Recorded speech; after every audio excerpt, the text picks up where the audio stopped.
Hey guys, welcome to the study with Mayank. मैं हूं आपका मयंक और आज ला रहा हूं मैं आपके लिए NCERT पॉलिटी क्लास 9th के MCQ। देखिए, इसी क्रम में आज आपका यहाँ पर चैप्टर नंबर 1 है। यहाँ पर हम लोकतंत्र क्या है और लोकतंत्र में क्यों चाहिए, इस चैप्टर से संबंधित प्रश्नों को देखेंगे। तो चलिए स्टार्ट करते हैं आज का वीडियो। देखते हैं मैं क्या क्या डिस्कस करना है। आज का पहला प्रश्न है आपका, समकालीन दुनिया में लोकतंत्र ही सबसे लोकप्रिय शासन पद्धति है। लोकतंत्र की मूलभूत विशेषताओं के संदर्भ में निम्नलिखित कथनों पर विचार कीजिए। पूछा गया है कौन सा कथन यहाँ पर सत्य है। पहला है डेमोक्रेसी, यानी कि यूनानी शब्द डेमोक्रेसिया से बना है और यूनानी में डेमोस का अर्थ होता है लोग और क्रेसिया का अर्थ होता है शासन, यानी कि डेमोक्रेसी का अर्थ इस प्रकार हुआ लोगों का शासन। अगला है यहाँ पर लोकतंत्र शासन का ऐसा रूप है जिसमें शासकों का चुनाव लोग करते हैं। थर्ड है आपका जॉर्ज वॉशिंगटन के अनुसार लोगों के लिए, लोगों की और लोगों के द्वारा चलने वाली शासन व्यवस्था ही लोकतंत्र है। तो यहाँ पर अगर पहला वाला ऑप्शन उठाकर देखें तो जो लोकतंत्र है, जिसे हम डेमोक्रेसी कहते हैं अंग्रेजी में, तो डेमोक्रेसी जो वर्ड है वो यूनानी शब्द डेमोक्रेसिया से निकला हुआ है। और यहाँ पर इसको भी हम यहाँ पर विभक्त करें डेमोक्रेसिया को, तो यहाँ पर डेमोस का मतलब होता है लोग और क्रेसिया का अर्थ होता है यहाँ पर शासन। और ऐसे करके दोनों को अगर हम ऐड करेंगे तो इस प्रकार हमें अर्थ मिलता है लोगों का शासन, यानी कि डेमोक्रेसी एक ऐसी पद्धति है जहाँ पर लोग स्वतंत्र होते हैं अपने शासकों का चुनाव करने के लिए, और ऐसे करके लोग अपने शासकों का चुनाव खुद करते हैं। तो यहाँ पर सेकंड वाला कथन भी सही है और पहला वाला कथन भी सही है। थर्ड कथन की बात कर लें। थर्ड वाला कथन आपका कह रहा है कि भाई जॉर्ज वॉशिंगटन के अनुसार लोगों के लिए, लोगों की और लोगों के द्वारा चलने वाली शासन व्यवस्था ही लोकतंत्र है। देखिए, ये जो कथन है ये जॉर्ज वॉशिंगटन का कथन नहीं है, बल्कि ये अब्राहम लिंकन का कथन है। यानी ये अमेरिका के पूर्व राष्ट्रपति अब्राहम लिंकन का कथन है, ये याद रखना ये। और ये कथन कई बार ये हुआ पूछा गया है एग्जाम में, ये अब्राहम लिंकन का कथन है। तो थर्ड वाला ऑप्शन गलत हो जाएगा। यानी कि लोकतंत्र क्या है, लोगों के लिए है, लोगों की और लोगों के द्वारा चलाई जाने वाली शासन व्यवस्था ही हम लोकतंत्र है। ये अब्राहम लिंकन की डेफिनेशन है। तो यहां पर पहला और दूसरा ऑप्शन सही है, तो आंसर है आपका सी, केवल एक और दो।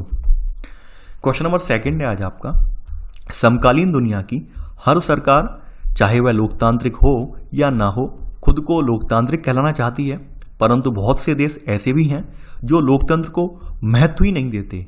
दुनिया के कुछ गैर लोकतांत्रिक देशों के संदर्भ में निम्नलिखित कथनों पर विचार कीजिए। पूछा गया है यहां पर कौन सा कथन असत्य है। पहला है म्यांमार में जिन लोगों का शासन सेना पर नियंत्रण था वे देश के शासक बन गए। इन सैनिक शासकों का चुनाव लोगों ने नहीं किया। सेकंड है पिनोशे, यानी जिसे हम चिली के नाम से जानते हैं, इसमें तानाशाहों का चुनाव लोगों के द्वारा होता है। थर्ड है आपका सऊदी अरब के शाह लोगों द्वारा शासक नहीं चुने गए, बल्कि राज परिवार में जन्म लेने के कारण उन्होंने यह हक पाया है। देखिए, बात कर लेते हैं अपने पड़ोसी देश म्यांमार की। म्यांमार की अभी सैन्य तख्तापलट अभी भी हुआ है। सन 2021 में आपने न्यूज देखी होगी कि म्यांमार में सैन्य तख्तापलट हो गया है। अभी भी वहां पर सैन्य तख्तापलट हुआ है। म्यांमार में क्या है, वहां पर स्थिति जो है नियंत्रण में नहीं रहती है। कई बार ये होता है जिसका नियंत्रण सेना पे होता है वही देश पर कब्जा जमा लेता है। यानी म्यांमार अपने आप को लोकतांत्रिक कहना तो चाहता है लेकिन लोकतांत्रिक हो नहीं पाता। तो म्यांमार में बिल्कुल सही है कि म्यांमार में जिन लोगों का सेना पर नियंत्रण था वो देश के शासक बन गए हैं, और यहाँ पर सैनिक शासकों का चुनाव यहाँ पर लोग नहीं करते हैं, बल्कि इनका जो चुनाव जो होता है वो चुनाव होता ही नहीं है। यानी वो जिनका आर्मी पर नियंत्रण है वही लोग सत्ता में आ जाते हैं, सत्ता कब्जा लेते हैं। तो यहाँ पर अभी भी यही स्थिति देखी गई है 2021 में भी। बात करें आपके पिनोशे की, यानी जिसे हम चिली के रूप में आज जानते हैं। पिनोशे की यानी कि चिली की लोकेशन मैं आपको बता दे रहा हूं। ये आपका दक्षिण अमेरिका के देश है और दक्षिण अमेरिका के ये उत्तर पश्चिम में, नहीं सॉरी दक्षिण पश्चिम में पड़ता है। ये उत्तर पश्चिम में नहीं, दक्षिण पश्चिम में पड़ता है। यानी कि जो दक्षिण अमेरिका महाद्वीप है तो वहां पर इस तरफ ये पड़ता है, दक्षिण पश्चिम में ये पड़ता है ये वाला देश। तो यहां पर बताया गया कि तानाशाहों का चुनाव लोगों के द्वारा होता है। देखिए, तानाशाह का मतलब क्या है, जिस पर किसी की हुकूमत ना चले, जो किसी की बात ना माने, वही तो व्यक्ति तानाशाह कहलाता है। तो तानाशाह का चुनाव लोग कहाँ करेंगे, तानाशाह तो वहाँ के शासक हैं जो किसी की सुनते ही नहीं है। तो यहाँ सेकंड वाला कथन गलत हो जाएगा। यानी पिनोशे है, यानी चिली जिसे हम जानते हैं चिली के रूप में, यहाँ पर तानाशाह का चुनाव लोगों के द्वारा नहीं किया जाता है, बल्कि यहाँ पर ये तानाशाह खुद से बन बैठे हैं लोग। अगला है यहाँ पर सऊदी अरब के जो शाह हैं, इनका चुनाव लोगों के द्वारा शासक नहीं चुने गए हैं, बल्कि ये राज परिवार में इन्हें जन्म लेने के कारण इन्हें यहाँ यह अधिकार दिया गया है। देखिए, सऊदी अरब की भी स्थिति यही है। सऊदी अरब में कोई किसी प्रकार का लोकतंत्र नहीं है। यहाँ पर जो वहाँ के शाह लोग हैं तो राज परिवार में जन्म लेने के कारण उन्हें जो है वहां पर गद्दी मिली हुई है। तो यहां पर पूछा गया है कौन सा कथन असत्य है, केवल सेकंड वाला कथन असत्य है, तो आंसर है आपका बी, केवल सेकंड। क्वेश्चन नंबर 3 है आज आपका, समकालीन दुनिया में हमें बहुत से ऐसे देश देखने को मिलते हैं जहां लोकतांत्रिक ढंग से चुनी हुई सरकार को उखाड़ फेंका गया और तानाशाह स्वयं शासक बन बैठे। पाकिस्तान में हुए सैनिक तख्तापलट के संदर्भ में निम्नलिखित कथनों पर विचार कीजिए। यहां पूछा गया है कौन सा कथन सही है, यानी ये आपके पड़ोसी देश पाकिस्तान की कहानी है। पाकिस्तान में जो तख्तापलट हुआ तो उस तख्तापलट की यहां पर कहानी आपसे पूछी गई है, उससे संबंधित प्रश्न पूछे गए हैं। पहला है, जनरल परवेज मुशर्रफ अक्टूबर 1999 में सैनिक तख्तापलट की अगुवाई कर लोकतांत्रिक सरकार को उन्होंने उखाड़ फेंका है और खुद को देश का मुख्य कार्यकारी घोषित किया है। सेकंड, मुशर्रफ ने बाद में खुद को राष्ट्रपति घोषित किया है और सन 2002 में एक जनमत संग्रह कराकर खुद का कार्यकाल इन्होंने 5 साल बढ़वा लिया है। थर्ड है आपका यहां पर अगस्त 2002 में मुशर्रफ ने लीगल फ्रेमवर्क ऑर्डर के जरिए पाकिस्तान के संविधान को बदल डाला है। अगला है, उन्होंने मंत्रिपरिषद के कामकाज पर एक राष्ट्रीय सुरक्षा परिषद की निगरानी लगा दी जिसके ज्यादातर सदस्य फौजी थे। देखिए, बात करें अपने पड़ोसी देश पाकिस्तान की, तो पाकिस्तान वैसे तो लोकतांत्रिक देश था, लेकिन यहां पर क्या हुआ है, कई बार ऐसी घटनाएं घटित हुई हैं जिससे इसके लोकतंत्र पर सवाल उठने लगे हैं। और ये आप देखते होंगे पाकिस्तान में क्या है कि वहां पर जिन लोगों का आर्मी में जिनकी ज्यादा घुसपैठ है, आर्मी के लोगों का जिनके उनके ऊपर ज्यादा समर्थन है, तो वो लोग तख्तापलट कर देते हैं। तो आपने ये भी देखा होगा जो कारगिल वार हुआ था, तो कारगिल वार में सबसे ज्यादा भूमिका इस परवेज मुशर्रफ की ही थी। तो परवेज मुशर्रफ ने उस समय क्या था, वहां पर तख्तापलट कर दिया था। तो इसके बारे में बताया गया, इसके बारे में परवेज मुशर्रफ के बारे में। देखिए, जनरल परवेज मुशर्रफ ने जो है 1999 में यानी 1999 में यहाँ पर जो सरकार चली आ रही थी उसको उखाड़ फेंका है और यहाँ पर खुद को मुख्य कार्यकारी घोषित कर दिया। मुख्य कार्यकारी से मतलब क्या है, मुख्य कार्यकारी अपने देश में अगर हम भारत में देखें तो कौन होता है, प्रधानमंत्री को बोला जाता है। तो वहां पर प्रधानमंत्री खुद को घोषित कर दिया है, तो पहला वाला कथन बिल्कुल सही है। बाद के समय में इन्होंने क्या किया है, खुद को कुछ सालों बाद यानी कुछ समय बाद इन्होंने खुद को जो है राष्ट्रपति घोषित करवा लिया है और ऐसे करके सन 2002 में इन्होंने एक जनमत संग्रह करवाया है और ऐसे करके इलीगल रूप से अपना कार्यकाल इन्होंने 5 साल करवा लिया। अगला कथन यहां पर कहा गया है कि अगस्त 2002 में मुशर्रफ ने लीगल फ्रेमवर्क ऑर्डर के जरिए पाकिस्तान के संविधान को बदल डाला है। यहां पर इन्होंने सन 2002 में यही किया, एक लीगल फ्रेमवर्क ऑर्डर निकाल कर लाए हैं और इसके जरिए जो है वहां पर संविधान है, संविधान में संशोधन किया है। यानी कि संविधान में इन्होंने ये किया है कि राष्ट्रपति जो है वो राष्ट्रीय और प्रांतीय स्तर की असेंबलियों को भंग कर सकता है। इसके अलावा इन्होंने जो मंत्रिपरिषद का कामकाज होता था उस पर राष्ट्रीय सुरक्षा परिषद बैठा दी है और राष्ट्रीय सुरक्षा परिषद के बहुत सारे जवान जो थे वो ज्यादातर सदस्य जो थे फौजी थे। तो आप समझ सकते हैं कहीं ना कहीं इन्होंने लोकतंत्र का गला बिल्कुल घोंट दिया है। हालांकि इन्होंने कुछ समय बाद चुनाव भी करवाए हैं, यानी कि इन्होंने राष्ट्रीय प्रांतीय असेंबलियों में चुनाव भी करवाए हैं और चुनाव में जो प्रतिनिधि चुनकर आए हैं उन प्रतिनिधि की जो बात है ये बिल्कुल नहीं मानते थे। यानी उन प्रतिनिधियों का जो चुनाव किया गया था उन्हें फैसले लेने का अधिकार था ही नहीं। वास्तव में प्रतिनिधि केवल नाम मात्र के लिए चुने गए थे। तो ऐसी सरकार लोकतांत्रिक सरकार बिल्कुल नहीं कहलाएगी। यानी इन्होंने नाम के लिए क्या किया, जो राष्ट्रीय स्तर की असेंबलियां हैं, प्रांतीय स्तर की असेंबलियां हैं, वहां पर चुनाव तो करवाए हैं परवेज मुशर्रफ ने, लेकिन वहां पर जो भी प्रतिनिधि चुनकर आए हैं उन प्रतिनिधियों की तो बिल्कुल नहीं सुनी जा रही है। परवेज मुशर्रफ अपनी ही केवल चला रहे हैं। तो इस तरह की जो शासन प्रणाली होती है, इस तरह की शासन पद्धति होती है, इसे राजशाही कहते हैं। इन राजशाही में क्या होता है, आप बेशक जनता का मन समझाने के लिए आपने क्या चुनाव करवा दिए हों, लेकिन वास्तविक पावर किसके हाथ में रहती है, राजा के हाथ में रहती है। तो वही हाल यहाँ पे परवेज मुशर्रफ ने पाकिस्तान का किया है। यानी पाकिस्तान में इन्होंने चुनाव तो करवाए हैं बाद में प्रांतीय और राष्ट्रीय स्तर की असेंबलियों में, लेकिन जो प्रतिनिधि चुनकर आए हैं उन्हें कोई भी अधिकार नहीं दिया गया है, उन्हें कोई फैसले लेने का अधिकार नहीं दिया गया है। तो ऐसे करके क्या ये देश लोकतांत्रिक कहलाएगा, नहीं कहलाएगा। तो यहां पर चारों ही कथन सही हैं, तो आंसर है आपका डी, उपरोक्त सभी। क्वेश्चन नंबर 4 है आज आपका, दुनिया के सबसे बड़ी आबादी वाले देश चीन की शासन प्रणाली के संदर्भ में निम्नलिखित कथनों पर विचार कीजिए। पूछा गया है कौन सा कथन यहां पर सही है। बात करें चीन की संसद को कवांगुओ रैममिन दाई वियाओ दाहुई यानी राष्ट्रीय जनसंसद कहते हैं। सेकंड, चीन की संसद के लिए प्रति 6 वर्ष बाद नियमित रूप से चुनाव होते हैं। थर्ड है आपका, संसद को देश का राष्ट्रपति नियुक्त करने का अधिकार है।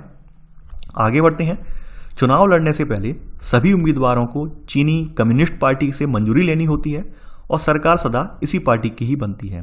देखिए चीन को भी हमारे दिखना जरूरी है और चीन के बारे में भी आपकी किताब में जिक्र किया गया है। चीन की जो संसद है उसको यहाँ पर कवांगुओ रेममिन दाइबियाओ दाहुई यानी कि जिसे राष्ट्रीय जनसंसद के नाम से जाना जाता है, तो यहाँ पर पहला वाला ऑप्शन सही है। चीन की यहाँ पर जो संसद है, संसद के लिए हर 5 साल में नियमित रूप से चुनाव होते हैं, यानी 6 साल में नहीं होते हैं बल्कि 5 साल में यहाँ पर नियमित रूप से चुनाव होते हैं। तो सेकंड वाला कथन गलत हो जाएगा। और ये संसद जो है यहाँ पर चीन वाली, इसी को राष्ट्रपति नियुक्त करने का अधिकार भी है। अब बात कर लें चीन की। चीन में क्या है, केवल एक ही पार्टी की सरकार है, यानी कम्युनिस्ट पार्टी की सरकार है और कम्युनिस्ट पार्टी ही अपने यहाँ पर कैंडिडेट उतारती है। तो चीन के विभिन्न प्रांतों से लगभग 3000 कैंडिडेट यहाँ पर आते हैं, जिनमें कुछ कैंडिडेटों का चुनाव सेना भी करती है। लेकिन यहाँ पर ध्यान देने वाली बात यही है कि ये सब एक ही पार्टी के होते हैं, यानी हमारे यहाँ की तरह नहीं है। बहुत ज़्यादा दल हैं हमारे यहाँ, जैसे बीजेपी, कांग्रेस, तमाम जो दल हैं और भी दल हैं तमाम, ठीक है। तो यहाँ पर वो नहीं है, यहाँ पर केवल कम्युनिस्ट पार्टी ही है। आपको कुछ भी हो जाए, आपको उसी पार्टी के ही नेताओं को चुनना पड़ेगा, उसी पार्टी के प्रतिनिधियों को ही चुनना पड़ेगा, यानी आपके पास कोई विकल्प नहीं है। तो यहाँ चौथा वाला कथन यहाँ सही है। तो यहाँ पर अगर कथन देखें हम दो, तो हमारा 1, 3 और 4 कथन सही है। तो आंसर है आपका सी, केवल 1, 3 और 4। बात करें क्वेश्चन नंबर 5 की। अब बात करते हैं उत्तर अमेरिकी देश मैक्सिको में। देखिए उत्तर अमेरिकी देश मैक्सिको में हुए अलोकतांत्रिक चुनावों के संदर्भ में निम्नलिखित कथनों पर विचार कीजिए। पूछा गया है कौन सा कथन यहाँ पर असत्य है। पहला है 1950 में आजाद होने के बाद से मैक्सिको में हर 5 वर्ष बाद राष्ट्रपति चुनने के लिए चुनाव कराए जाते हैं। आगे बढ़ते हैं, सन 2000 तक हर चुनाव में PRI यानी जिसे हम इंस्टीट्यूशनल रिवॉल्यूशनरी पार्टी के नाम से यहाँ जानते हैं, इसी पार्टी को ही जीत मिलती थी। थर्ड है आपका, चुनाव में तरह तरह के हथकंडे अपनाकर हर हाल में जीत हासिल करने में जो PRI थी, ये वाली पार्टी थी, ये कुख्यात थी। बात करें उत्तर अमेरिकी देश मैक्सिको की। देखिए उत्तर अमेरिका के दक्षिण में जो है आपका जो है मैक्सिको स्थित है। अमेरिका के नीचे आप अगर मैप में देखेंगे तो आपको मिल जाएगा। तो इसे आज़ादी जो मिली है 1930 में मिली है, 1930 में ये आज़ाद हुआ है, ना कि 1950 में। और यहाँ पर मैक्सिको में जो राष्ट्रपति का चुनाव होता है वो हर 5 वर्ष बाद नहीं होता है, बल्कि हर 6 साल बाद होता है, यानी 6 ईयर के बाद यहाँ पर चुनाव राष्ट्रपति के लिए करवाए जाते हैं। तो पहला वाला कथन तो यहाँ पर गलत हो जाएगा। बात करें यहाँ इस देश की यहाँ पर सरकारों की, तो सन 2000 तक यहाँ पर PRI नाम की एक पार्टी है, जिसे इंस्टीट्यूशनल रिवॉल्यूशनरी जो पार्टी के नाम से जानते, रिवॉल्यूशनरी पार्टी के नाम से जानते हैं, इसी पार्टी की सरकार बनी है। तो जो PRI है, PRI का इतिहास उठाकर देखें तो PRI बहुत ही ज़्यादा कुख्यात रही है, यानी कि इसने कुछ ऐसे हथकंडे अपनाए हैं जिसकी वजह से लगातार इसने जीत हासिल की है। जैसे एग्जाम्पल मैं यहाँ पर देता हूँ, इसने जो भी गवर्नमेंट एम्प्लॉय थे उन्हें आदेश दिया है कि आपको पार्टी की बैठकों में जाना अनिवार्य है। इसके अलावा जो सरकारी स्कूलों के अध्यापक हैं या फिर उनके छात्र या उनके माँ बाप हैं, उनको PRI पार्टी के लिए वोट देने के लिए उन्हें बाध्य किया गया है। मीडिया, जब मीडिया ने आलोचना की है इसकी, तो मीडिया पर प्रतिबंध लगाया गया है। कई बार क्या हुआ है कि बिल्कुल एंड के टाइम पर इन्होंने जो पोलिंग बूथ है बिल्कुल कैप्चर करके उसको दूसरे स्थान पे पहुंचा दिया है। तो ऐसे करके चुनाव ये जीतते रहे हैं। तो वास्तव में क्या ये लोकतांत्रिक चुनाव होंगे? बिल्कुल नहीं लोकतांत्रिक होंगे। तो यहां पर पूछा गया है कौन सा कथन असत्य है? केवल पहला वाला कथन असत्य है। तो आंसर है आपका ए। क्वेश्चन नंबर 6 है आज आपका। 19वीं सदी में लोकतंत्र के लिए होने वाले संघर्ष अक्सर राजनीतिक समानता, आजादी और न्याय जैसे मूल्यों को लेकर ही होते थे। लोकतंत्र में सार्वभौमिक वयस्क मताधिकार के लिए हुए संघर्षों के संदर्भ में निम्नलिखित कथनों पर विचार कीजिए। पूछा गया है कौन सा कथन यहां पर सही है। पहला है, शुरुआती दौर में केवल उन्हीं लोगों को वोट का अधिकार था जिनके पास संपत्ति थी और अक्सर महिलाओं को वोट देने का अधिकार मिलता ही नहीं था। सेकंड, दुनिया में सबसे पहले सार्वभौमिक वयस्क मताधिकार को अपनाने वाला देश न्यूजीलैंड है। थर्ड है आपका, 2015 तक सऊदी अरब में औरतों को वोट देने का अधिकार नहीं था। चौथा है आपका, आज दुनिया भर के सभी लोकतांत्रिक देशों में सार्वभौमिक वयस्क मताधिकार को लेकर एक जैसे नियम प्रतिपादित किए हैं। देखिए आप सभी लोग जानते हैं जो वोट डालने का अधिकार है हमें, यानी कि हमारे राजनीतिक अधिकारों में ही आता है, राजनीतिक समानता को सुनिश्चित करने वाला अधिकार है। तो वोट डालने का अधिकार हमें आसानी से नहीं मिला है, इसके लिए एक लंबा संघर्ष चला है। यानी हम देखते हैं शुरुआती दौर में जो वोट डालने का अधिकार था कुछ चुनिंदा लोगों को ही था, जैसे कुछ कुलीन वर्ग के लोग हैं या फिर पादरी वर्ग के लोग हैं या धनाढ्य या संपत्तिवान लोग हैं, उनको ही अधिकार था। बाद में क्या है, जनता के और तबके को दिया गया, लेकिन महिलाएं फिर भी वंचित थी यहाँ पर। तो यहाँ पर अगर हम शुरुआती दौर में उठाकर देखें तो शुरुआती दौर में हम अधिकतर यही देखते हैं कि उन्हीं लोगों को अधिकार मिला था जिनके पास संपत्ति थी, और खास करके महिलाओं को तो वोट देने का अधिकार मिला ही नहीं था, यानी महिलाओं को तो पुरुषों को बराबर माना ही नहीं गया था। तो यहाँ पहला वाला कथन बिल्कुल सही है। हम अगर सेकंड कथन उठाकर देखें, सेकंड कथन कहता है कि दुनिया में सबसे पहले जो सार्वभौमिक वयस्क मताधिकार को अपनाने वाला देश न्यूजीलैंड है। देखिए, अगर ये आपका मोस्ट इंपॉर्टेंट है, मैं बता दे रहा हूं, ये मोस्ट इंपॉर्टेंट और कई बार एग्जाम में पूछा गया है। दुनिया में सबसे पहले सार्वभौमिक वयस्क मताधिकार यानी कि महिला पुरुष सभी को बराबर वोट डालने का अधिकार जो है वो न्यूजीलैंड ने ही प्रदान किया है और ये 1893 में प्रदान किया है। ये भी बात आप ध्यान रखना और मोस्ट इंपॉर्टेंट लाइन है ये, ठीक है। इसे आप चाहे नोट कर लेना या फिर आप जान गए हो तो कोई बात नहीं, या फिर आप इसे कहीं नोट कर लें। सबसे पहले सार्वभौमिक वयस्क मताधिकार अपनाने वाला देश न्यूजीलैंड है और यहाँ पर 1893 में अपनाया गया है। बाद बाकी देशों का क्रम है पूरा, इसका क्रम मैं आपको टेलीग्राम पर शेयर कर दूंगा, ठीक है। तो यहाँ पर सेकंड वाला कथन यहाँ बिल्कुल सही है। बात करें सऊदी अरब की, तो सऊदी अरब में यहाँ पर औरतों को वोट देने का अधिकार नहीं था सन 2015 तक। हालांकि 2015 के बाद इन्होंने औरतों को वोट देने का अधिकार दे दिया है। थर्ड वाला कथन यहाँ पर सही हो जाएगा। चौथा कथन है आपका कि आज दुनिया भर के सभी लोकतांत्रिक देशों में सार्वभौमिक वयस्क मताधिकार को लेकर एक जैसे नियम प्रतिपादित किए हैं। देखिए, ध्यान देने वाली बात यह है, मैंने आपको बताया कि दुनिया के ज़्यादातर लोग अपने आप को लोकतांत्रिक दिखाने की बात करते हैं, लेकिन लोकतंत्र वास्तव में उनके यहाँ है नहीं। आदर्श लोकतंत्र की जो अवधारणा है वो उनके यहाँ देखने को नहीं मिलती है, कुछ चुनिंदा देशों में ही देखने को मिलती है। कई देशों ने यह किया है कि वोट डालने का अधिकार तो दिया है, लेकिन अपने यहाँ के कुछ चुनिंदा नागरिकों को, सबको नहीं दिया है। आज भी यही स्थिति है। जैसे आपके सामने एक एग्जाम्पल देता हूँ एस्टोनिया का। एस्टोनिया एक देश है जिसकी सीमाएं अगर आप देखेंगे बाल्टिक सी से लगती हैं, ठीक है। यूरोप का एक देश है, यानी यूरोप के उत्तर पूर्व में पड़ता है ये। आप अगर मैप में देखेंगे तो एस्टोनिया में क्या है कि एस्टोनिया में यहाँ नागरिकता के आधार से यहाँ पर वोट देने का अधिकार है और यहाँ पर जो रसियन माइनॉरिटी रह रही है, रसियन माइनॉरिटी के जो लोग रह रहे हैं उन्हें वोट देने का अधिकार नहीं दिया गया है, ठीक है। तो आप देख सकते हैं यहाँ पर। ऐसे ही फिजी की बात करें, फिजी में जो भारतीय समुदाय है, तो भारतीय मूल के व्यक्ति जो वोट देने वाले हैं, फिजी का नाम आपने सुना होगा, तो फिजी में भी यही हाल है। भारतीय मूल के जो लोग फिजी में रह रहे हैं उनके वोट की वैल्यू फिजी के जो मूल जनता है उसकी वोट वैल्यू से कम रखी गई है। तो हम ये देख सकते हैं दुनिया भर के जितने भी देश हैं और वहाँ पर सार्वभौमिक वयस्क मताधिकार को एक जैसे नियम नहीं बनाए हैं, सबके अपने अपने अलग अलग नियम बने हुए हैं। तो चौथा वाला कथन यहाँ पर गलत हो जाएगा, यानी दुनिया के सभी लोकतांत्रिक देशों में सार्वभौमिक वयस्क मताधिकार को लेकर एक जैसे नियम नहीं है। लोगों ने अपना तो लिया है, लेकिन लोगों ने अपने अपने अकॉर्डिंग इसे अपनाया है, ठीक है। तो यहाँ चौथा वाला कथन गलत हो जाएगा। यहाँ पर पहला, दूसरा और तीसरा कथन सही है। तो आंसर है कि आपका केवल 1, 2 और 3। क्वेश्चन नंबर 7 है आज आपका, अफ्रीकी महाद्वीप के देशों में औपनिवेशिक शासन का सबसे ज्यादा दंश झेला है। वर्तमान समय में भी सर्व संसाधन संपन्न होने के बावजूद ये देश आंतरिक राजनीतिक द्वंद्व से ग्रसित हैं। अफ्रीकी देश जिम्बाब्वे के संदर्भ में निम्नलिखित कथनों पर विचार कीजिए।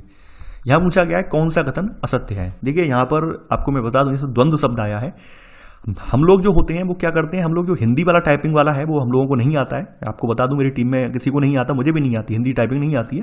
तो ये गूगल ट्रांसलेट वाली टाइपिंग यूज करते हैं, तो वहां पर कुछ शब्दों की जो टाइपिंग होती है तो उसके बाद जब इसे लाते हैं यहाँ इस फॉर्मेट में, यहाँ पर कॉपी करते हैं, तो कुछ शब्द जो होते हैं एडिट नहीं मिलते हैं। जैसे द्वंद्व ही है, तो द्वंद्व में आप देख रहे होंगे, द्वंद्व अगर आप हिंदी में देखेंगे तो हिंदी के हिसाब से द्वंद्व जो बनेगा इस तरह से बनेगा, ठीक है, ये द्वंद्व होगा। लेकिन यहाँ पर कुछ अलग ही दिखाया गया है, तो कंफ्यूज मत हो जाना। थोड़ी बहुत मिस्टेक, माइनर मिस्टेक है, इन्हें आप इन्हें आप नजरअंदाज कर दीजिए। मैं बता दे रहा हूँ, पहले उसका रीजन ही बता दे रहा हूँ। रीजन ये रहता है हम लोगों के साथ, कभी कभी आप देखते हो कुछ कुछ शब्दों के साथ यही आपको देखने को मिलता होगा कि शब्द जो होता है वो ऐसे विच्छेद करके लिखा हुआ होता है, तो वो गूगल ट्रांसलेट की हिंदी है, इस वजह से ही ऐसा दिखने को मिल रहा है आपको। तो यहाँ पर पहला ऑप्शन है, जिम्बाब्वे को 1990 में अल्पसंख्यक गोरों के शासन से मुक्ति मिली थी। सेकंड, आज़ादी के लिए चले स्वतंत्रता संघर्ष की अगुवाई जानू पीएफ दल ने की और इसके नेता रॉबर्ट मुगाबे आज़ादी के बाद से ही देश पर शासन कर रहे थे। आगे बढ़ते हैं। यहाँ पर मुगाबे की सरकार ने कई बार संविधान में संशोधन करके राष्ट्रपति के अधिकारों में वृद्धि की। चौथा है आपका, मुगाबे ने सरकार विरोधी प्रदर्शनों और आंदोलनों को गैर कानूनी घोषित कर दिया। पांचवा, जनता के बढ़ते प्रतिरोध के कारण 2019 में मुगाबे को राष्ट्रपति पद छोड़ना पड़ा। देखिए, बात करें अपने जिम्बाब्वे की, अफ्रीकी देश है जिम्बाब्वे, और इसे आज़ादी जो है, यानी कि आपने अगर अफ्रीका कॉन्टिनेंट का इतिहास पढ़ा है क्लास 9-10 में, मैंने पढ़ाया क्लास 10 में, बताया है इसके बारे में, तो आपको ये पता होगा कि अफ्रीका पर जैसे हमारा भारत कई लंबे समय तक 200 साल तो लगभग गोरों के हाथ में रहा है, अल्पसंख्यक यानी जो अल्पसंख्यक गोरे हैं इन्होंने हमारे यहाँ शासन चलाया है। ठीक वैसे ही यहाँ पर भी औपनिवेशिक शासन रहा है। तो ऐसे करके आप देखेंगे 1980 में जो है ऐसे जिम्बाब्वे को आज़ादी मिली, 1980 में मिली है ना कि 1990 में। तो पहला कथन तो यहाँ असत्य हो जाएगा। बात करें यहाँ पर स्वतंत्रता संघर्ष की जो अगुवाई है, जैसे हमारे यहाँ स्वतंत्रता संघर्ष की अगुवाई कांग्रेस ने की थी, तो वैसे ही यहाँ पर स्वतंत्रता संघर्ष की अगुवाई जो थी वो ZANU-PF नाम के दल ने की थी। और बाद में जब देश आज़ाद हुआ है 1980 में, तो ZANU-PF दल के नेता हैं रॉबर्ट मुगाबे, तो ये उसके बाद इन्होंने देश पर शासन चलाया है। सेकंड वाला कथन यहाँ पर सही है। अब जो रॉबर्ट मुगाबे हैं ये वैसे तो काफ़ी लोकप्रिय नेता थे, जनता का इनमें विश्वास भी था, लेकिन वही है कि कभी कभी क्या होता है लोकप्रिय व्यक्ति भी अलोकप्रिय कार्य करने लगता है, अपनी लोकप्रियता को कह सकते हैं लोकप्रियता का ज़्यादा फायदा उठाता है। तो वही यहाँ पर हुआ है। मुगाबे जो है वैसे तो बहुत लोकप्रिय नेता रहे हैं, आज़ादी का संघर्ष लड़ा है इस देश के लिए, लेकिन क्या हुआ है ये भी वही दंभ में आ गए हैं। दंभ का मतलब क्या है, अपने में घमंड आ गया है इन्हें। तो मुगाबे की सरकार ने कई बार संविधान में संशोधन किए हैं और ऐसे करके अपने जो अधिकार हैं उनमें लगातार गैर कानूनी तरीके से वृद्धि की है। तो थर्ड वाला कथन यह बिल्कुल सही है। यहाँ तक कि मुगाबे ने अपने खिलाफ होने वाले प्रदर्शनों को, आंदोलनों को गैर कानूनी घोषित कर दिया है। तो चौथा वाला कथन यहाँ भी सही है। बढ़ते हुए जनता के प्रतिरोध के कारण, जनता के विरोध के कारण इन्हें 2017 में गद्दी छोड़नी पड़ी है। तो यहाँ पर पांचवा वाला कथन गलत हो जाएगा। 2019 में नहीं बल्कि 2017 में इन्हें अपना राष्ट्रपति पद छोड़ना पड़ा है। यानी ये क्वेश्चन हमें ये बताता है कि लोकप्रिय नेता भी अलोकप्रिय कार्य कर सकते हैं, यानी लोकप्रिय नेता भी अपनी लोकप्रियता का फायदा उठाकर अलोकप्रिय कार्य कर सकते हैं। तो इसलिए हमेशा कभी भी कोई भी नेता सही, कितना भी लोकप्रिय सही, हमें आंख बंद करके उस पर यकीन नहीं कर लेना चाहिए। तो यहाँ पर पूछा गया है कौन कौन से कथन गलत हैं। आपका पहला और पांचवा ऑप्शन गलत है, तो आंसर है आपका डी, केवल 1 और 5। क्वेश्चन नंबर 8वां है आज आपका, लोकतंत्र की विशेषताओं के संदर्भ में निम्नलिखित कथनों पर विचार कीजिए। पूछा गया है कौन सा कथन असत्य है। पहला है, यह शासन का एक ऐसा रूप है जिसमें शासकों का चुनाव लोग करते हैं। सेकंड, लोकतंत्र में अंतिम निर्णय लेने की शक्ति न्यायपालिका के पास होती है। थर्ड है आपका, लोकतंत्र निष्पक्ष और स्वतंत्र चुनावों पर आधारित होना चाहिए ताकि सत्ता में बैठे लोगों के लिए जीत हार के समान अवसर हों। चौथा है आपका, लोकतंत्र में एक से ज्यादा राजनीतिक विकल्पों के बीच चुनने की स्थिति होती है। पांचवा, लोकतंत्र में हर वयस्क नागरिक का एक वोट और हर वोट का समान मूल्य होता है। समान लिख दिया गया है या समान होगा, ठीक है। छठा है आपका, एक लोकतांत्रिक सरकार संवैधानिक कानूनों और नागरिक अधिकारों द्वारा खींची गई लक्ष्मण रेखाओं के बाहर काम करती है। बात करें लोकतंत्र की, तो लोकतंत्र की जैसा कि आपने शुरुआत में ही डेफिनेशन देखी थी कि लोगों के द्वारा चुनी जाने वाली पद्धति है, लोगों के द्वारा शासकों का यहाँ पर चुनाव किया जाता है। तो लोकतंत्र में हमारे ये अधिकार होता है किसी देश के नागरिकों को कि वह अपने शासकों का चुनाव स्वयं करें।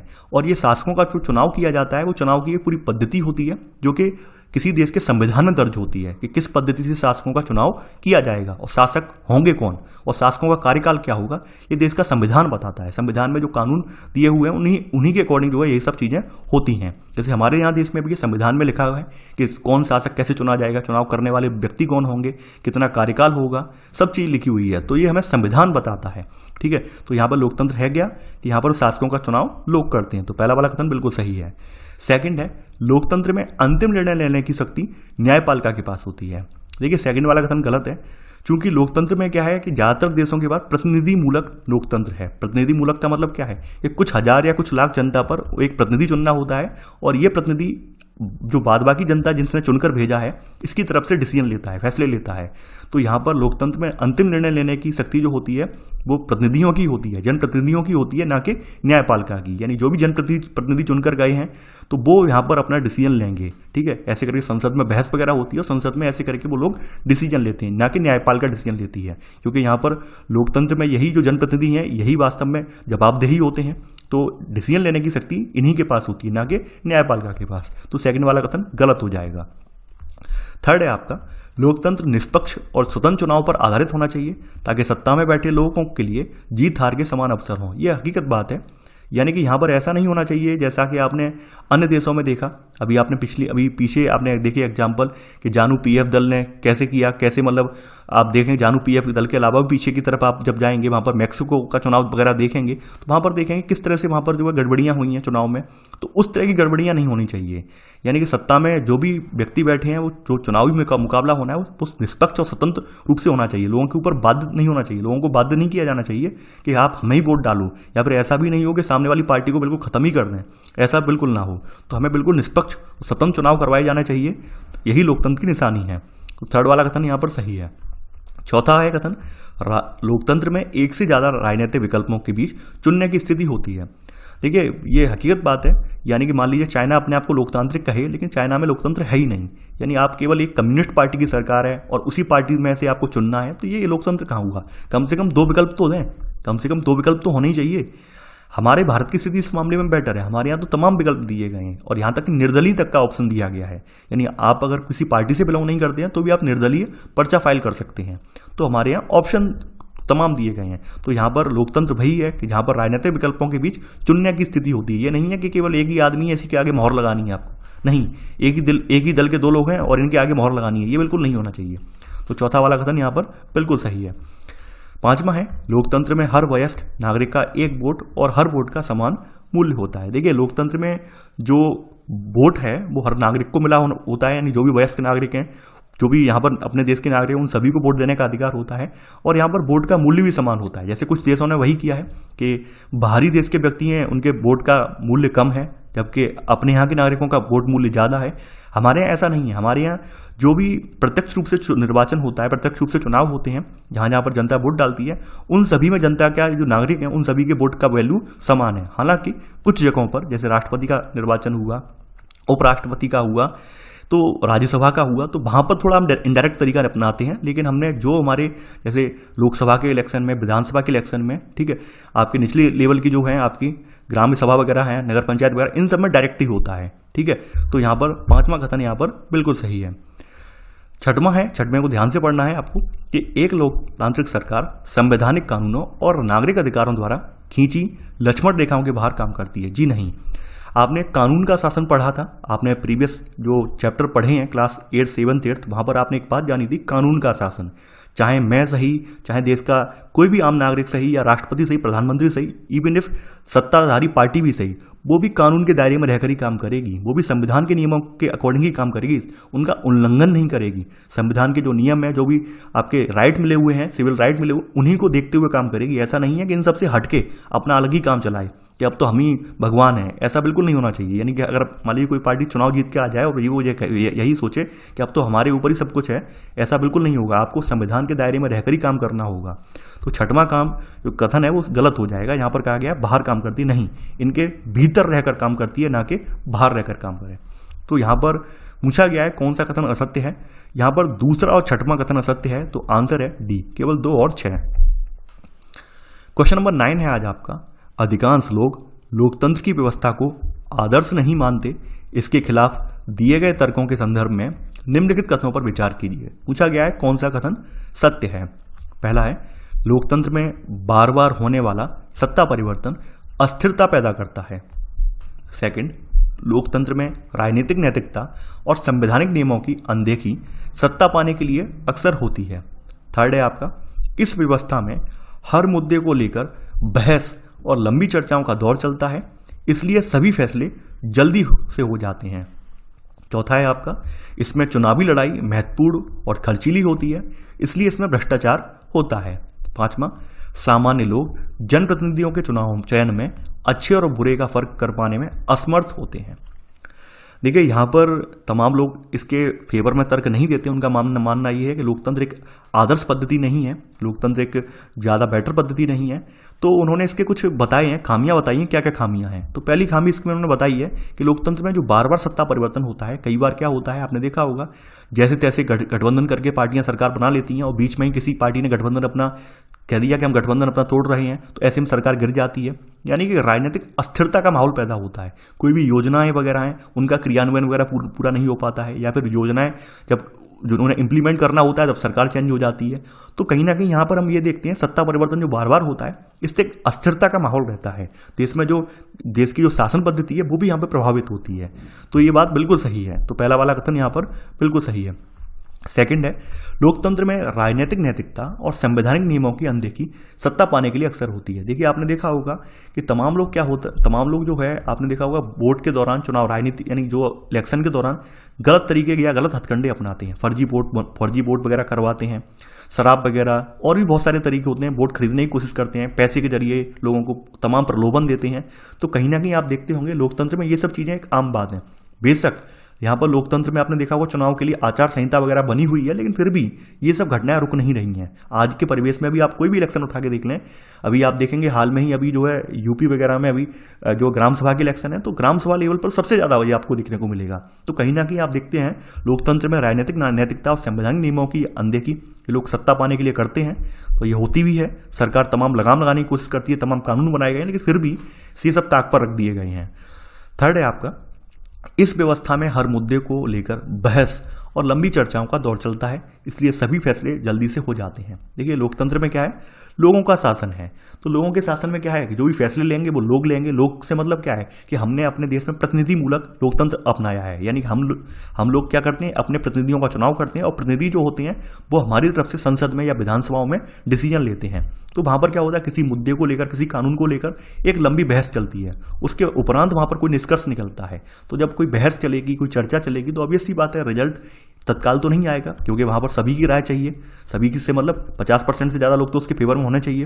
तो ऐसे में यहाँ पर फैसले जो होते हैं बहुत लेट हो जाते हैं, जल्दी नहीं होता है, उनमें विलंब होता है।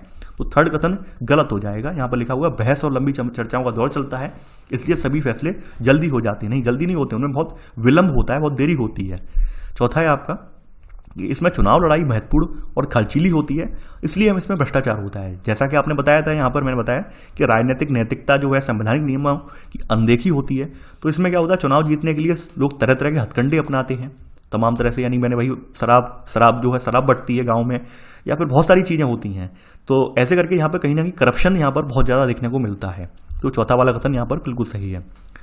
पांचवा कथन आपका ध्यान से पढ़ना है आपको कि यहाँ पर जो सामान्य लोग हैं, सामान्य लोग से अभिप्राय क्या है, जो लोग पढ़े लिखे नहीं है, मजदूर वर्ग के लोग हैं मान लीजिए, तो ये क्या होता है कई बार बहकावे में आ जाते हैं।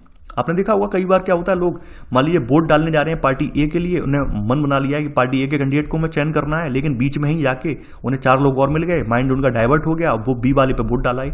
तो ये होता है, यानी तमाम लोग तो यही नहीं जानते अच्छा बुरा, कौन अच्छा है कौन बुरा है, कौन जो है किस योग्यताधारी है या नहीं है। नहीं, चुनाव ऐसे मतलब समझ ही नहीं पाते, लोगों की समझ विकसित हो ही नहीं पाती है। लोग अपने आप को एक जो है कह सकते हैं हवा के बाजार में खुद को बहा लेते हैं, यानी जिधर की हवा है लोग उसी अकॉर्डिंग चलने लगते हैं।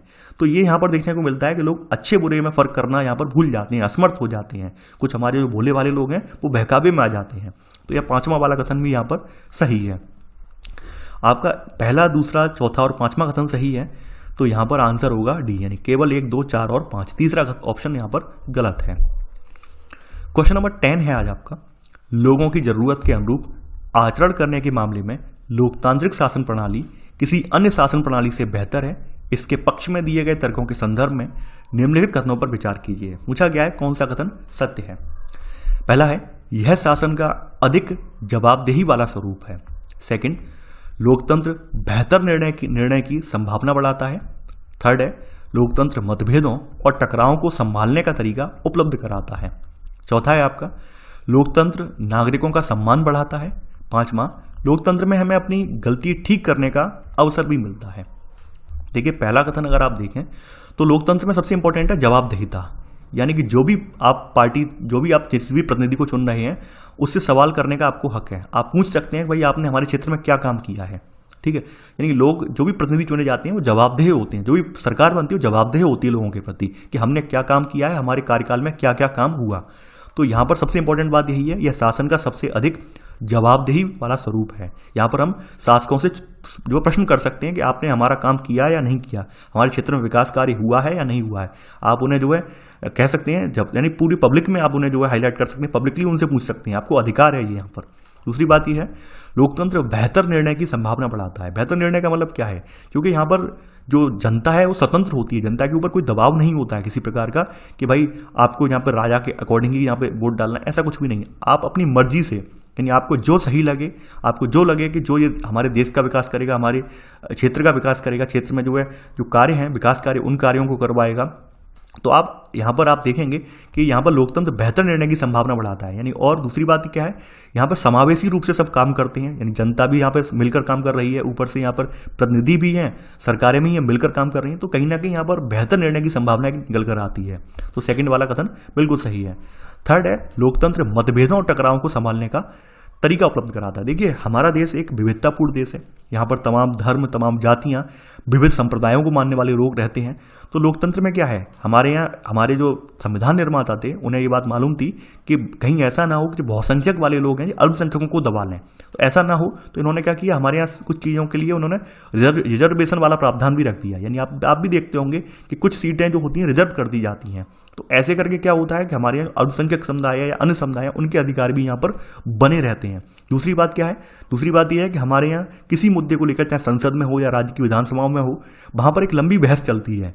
यानी मान लीजिए कोई वहाँ पर मतभेद है तो हम वहाँ पर विचार विमर्श करते हैं, उसमें संशोधन करते हैं। तो यहाँ पर यही सबसे बेटर यहाँ पर ऑप्शन हमारे लिए है कि हम यहाँ पर बैठ के विचार विमर्श कर सकते हैं। जबकि राजशाही में विचार विमर्श नहीं होता, राजा ने जो बात कह दी उसे मानना पड़ेगा। यहाँ पर क्या है, नहीं, कोई बिल है, उस बिल पर सहमति नहीं है, आप सहमति करिए, कोई इसमें संशोधन करना है, किसी प्रावधान का संशोधन करिए। तो यहाँ सबसे इंपॉर्टेंट बात यही है कि लोकतंत्र मतभेदों और टकरावों को संभालने का तरीका उपलब्ध कराता है। चौथी बात है लोकतंत्र नागरिकों का सम्मान बढ़ाता है। देखिए लोकतंत्र में चाहे एक मजदूर हो, यानी कि मनरेगा का कोई मजदूर हो, या एक जज हो, या फिर एक राष्ट्रपति ही क्यों ना हो, सभी के अधिकार समान हैं, सभी की वैल्यू यहाँ पर समान है। यानी कोई भी कानून के दायरे से ऊपर नहीं है, कानून की नज़र में सब समान है। तो लोकतंत्र ऐसे करके नागरिकों का सम्मान बढ़ाता है। पांचवा ऑप्शन है लोकतंत्र में हमें अपनी गलती ठीक करने का अवसर भी मिलता है। ये हकीकत बात है कि लोकतंत्र में गलती ठीक करने का अवसर मिलता है। कोई व्यक्ति अगर मान लीजिए हमने गलती से कोई सरकार चुन ली है तो हमारे पास विकल्प है कि 5 साल बाद हम सरकार चेंज कर सकते हैं। तो ये सबसे इंपॉर्टेंट बात है कि लोकतंत्र में अपनी गलती ठीक करने का अवसर भी मिलता है। तो यहाँ पांचवा ऑप्शन भी यहाँ पर सही है। यहाँ पर पांचवा ही कथन सही है, तो आंसर है आपका डी, यानी उपरोक्त सभी। क्वेश्चन नंबर 11 है आज आपका, लोकतंत्र के कामकाज या उसकी अनुपस्थिति से संबंधित उदाहरणों को उनकी प्रासंगिक विशेषताओं से मेल कराकर सही कूट चुनिए। ये जो एग्जाम्पल आपकी किताब में दिया हुआ था और मैंने उसकी यहाँ पर स्क्रीनशॉट ले लिया है, ठीक है। तो यहाँ पर जैसे पहला है, यहाँ पर भूटान नरेश ने घोषणा की है कि आगे से वे चुने हुए प्रतिनिधियों द्वारा दी गई सलाह पर काम करेंगे। भारत से गए, तो मैं यहाँ पर टिक लगाता जा रहा हूँ साथ के साथ में क्योंकि देर हो जाएगी इसमें। तो यहाँ पर पहला ऑप्शन यही है कि भूटान नरेश ने क्या किया घोषणा कि आगे से वे चुने हुए जो प्रतिनिधि हैं इनके द्वारा दी हुई सलाह पर ये काम करेंगे। तो यहाँ पर आपका पांचवा वाला जो ऑप्शन है ये कह रहा है कि चुने हुए नेताओं द्वारा प्रमुख फैसले करना। तो ये जो पहले वाले का जो मैच होगा ये 5 में से हो जाएगा, यानी कि ये जो मैच होगा ये इससे हो जाएगा, ठीक है। मैं यहाँ पे पेन जो है अलग कलर का ले रहा हूँ तो और क्लियर हो जाएगा, ठीक है। इसका मैच इनसे हो जाएगा। सेकंड ऑप्शन है आपका जो है भारत से गए अनेक तमिल मजदूरों को श्रीलंका में वोट डालने का अधिकार नहीं दिया गया। तो अब जैसा कि हमने बताया था कि सार्वभौमिक वयस्क मताधिकार में के अलावा यहाँ पर एक मत, एक व्यक्ति, एक वोट और एक मूल का अधिकार भी होना चाहिए लोकतंत्र में। तो ये इससे संबंधित है, यानी कि बी वाला ऑप्शन आपका इससे संबंधित, तीसरे वाले से संबंधित है। आगे बढ़ते हैं। यहाँ पर थर्ड है नेपाल नरेश ने राजनीतिक जमावड़ों, प्रदर्शनों और रैलियों पर रोक लगा दी है। तो ये किससे संबंधित है? देखिए ये इस तरह की जो इन्होंने हरकतें की हैं, यानी कि यहाँ पर राजनीतिक जमावड़ों पर रोक लगा दी, प्रदर्शनों पर, रैलियों पर रोक लगा दी, ये क्या है? ये इन्हें अधिकारों का सम्मान करना चाहिए। यानी ये लोकतंत्र में लोगों का अधिकार है कि अपना प्रदर्शन कर सके, अपनी बात रखने का लोगों को अधिकार है। तो ये चीज़ को कोई भी यहाँ पर छीन नहीं सकता है। तो लोकतंत्र में ये अधिकारों का सम्मान होना चाहिए। अगला ऑप्शन आपका यहाँ पर बताया गया है, भारत के सर्वोच्च न्यायालय ने बिहार विधानसभा भंग करने को असंवैधानिक ठहराया। यानी असंवैधानिक क्यों ठहराया? क्योंकि आपको पता है किसी भी स्थिति में हमारे यहाँ जब कोई गड़बड़ी होती है तो वहाँ पर न्यायपालिका हस्तक्षेप कर सकती है। तो ये कानून के शासन को सुनिश्चित कर रहा है कि कानून के दायरे से कोई ऊपर नहीं है, सब लोग कानून की नज़र में एक समान हैं। यानी कोई पार्टी ही क्यों ना सही, पार्टी सही, कोई नेता सही, कोई भी सही, कानून के दायरे में रहकर ही आप जो है यहाँ पर अपना जो है काम करेंगे। कानून के दायरे से अगर उलट काम करेंगे तो यहाँ पर न्यायपालिका ऐसे में हस्तक्षेप कर सकती है। तो यहाँ पर न्यायपालिका ने हस्तक्षेप किया है, यानी कि यहाँ पर क्या हुआ है कि भाई जो विधानसभा है केंद्र सरकार ने भंग कर दी है, और फिर ये लोग पहुंच गए हैं सर्वोच्च न्यायालय। सर्वोच्च न्यायालय ने ये पाया है कि विधानसभा भंग करने का कोई रीजन ही नहीं है। तो ऐसे करके ये आप देख सकते हैं कानून के शासन को दर्शा रहा है। अगला वाला जो आपका विकल्प है ई वाला, ये कह रहा है बांग्लादेश की राजनीतिक पार्टियों में इस बात पर सहमति हुई है कि स्वतंत्र और निष्पक्ष चुनावी मुकाबला करवाया जाना चाहिए। तो ये चौथा ऑप्शन के लिए यहाँ पर इंगित कर रहा है।